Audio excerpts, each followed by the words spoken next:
ಮೀನರಾಶಿಯವರೇ, ನಿಮ್ಮ ಇಡೀ ಬದುಕು ಇಂದು ಒಂದು ನಿಗೂಢವಾದ ಒಗಟಿನಂತೆ ಭಾಸವಾಗುತ್ತಿದೆ.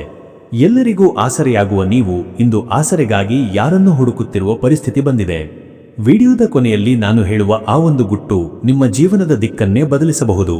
ಹಾಗಾಗಿ ಒಂದು ಕ್ಷಣವೂ ಸ್ಕಿಪ್ ಮಾಡದೆ ಪೂರ್ತಿಯಾಗಿ ನೋಡಿ. ನಿಮ್ಮ ಪ್ರಸ್ತುತ ಪರಿಸ್ಥಿತಿ ಹೇಗಿದೆ ಎಂದರೆ, ನೀವು ಅತಿಯಾದ ತ್ಯಾಗದ ಬಲೆಗೆ ಸಿಲುಕಿದ್ದೀರಿ. ನಿಮ್ಮ ಸ್ವಂತ ಕನಸುಗಳನ್ನು ಬದಿಗಿಟ್ಟು ಬೇರೆಯವರಿಗಾಗಿ ಬದುಕುತ್ತಿದ್ದೀರಿ. ಆದರೆ ಆಶ್ಚರ್ಯವೆಂದರೆ, ನೀವು ಯಾರ ಕಣ್ಣೀರು ಒರೆಸುತ್ತಿದ್ದೀರೋ ಅವರೇ ನಿಮ್ಮ ಕಣ್ಣೀರಿಗೆ ಕಾರಣವಾಗುತ್ತಿದ್ದಾರೆ. ನಿಮ್ಮ ಮನೆಯಲ್ಲೇ ಇದ್ದುಕೊಂಡು ನಿಮ್ಮನ್ನು ಅರ್ಥ ಮಾಡಿಕೊಳ್ಳದ ಜನರ ಮಧ್ಯೆ ನೀವು ಒಂಟಿ ಹೋರಾಟ ನಡೆಸುತ್ತಿದ್ದೀರಿ.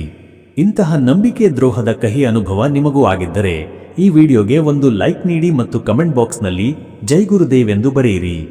ನೆನಪಿಡಿ, ಮೀನರಾಶಿಯವರು ಸಾಗರದ ಅಲೆಗಳಂತೆ ಎಷ್ಟೇ ಬಾರಿ ದಡಕ್ಕೆ ಅಪ್ಪಳಿಸಿದರೂ ಮತ್ತೆ ಮೇಲೆದ್ದು ಬರುವ ಶಕ್ತಿ ನಿಮಗಿದೆ. ನಿಮ್ಮ ತಾಳ್ಮೆ ಮುಗಿಯುವ ಹೊತ್ತಿಗೆ ವಿಧಿ ನಿಮ್ಮ ಪರವಾಗಿ ಒಂದು ದೊಡ್ಡ ಪವಾಡವನ್ನೇ ಮಾಡಲಿದೆ. ನಿಮ್ಮನ್ನು ಕಡೆಗಣಿಸಿದ ಪ್ರತಿಯೊಬ್ಬರಿಗೂ ನಿಮ್ಮ ಕಿಮ್ಮತ್ತು ಏನೆಂದು ತಿಳಿಯುವ ಕಾಲ ಈಗ ಬಂದಿದೆ. ನಿಮ್ಮ ಈ ಮೌನವೇ ನಾಳೆ ದೊಡ್ಡ ಗರ್ಜನೆಯಾಗಿ ಮಾರ್ಪಟ್ಟು ನೀವು ಯಶಸ್ಸಿನ ಶಿಖರ ಏರಲಿದ್ದೀರಿ. ಹೆಚ್ಚಿನ ಮಾಹಿತಿಗಾಗಿ ಈ ಮೇಲಿನ ನಂಬರ್ಗೆ ಕರೆ ಮಾಡಿ.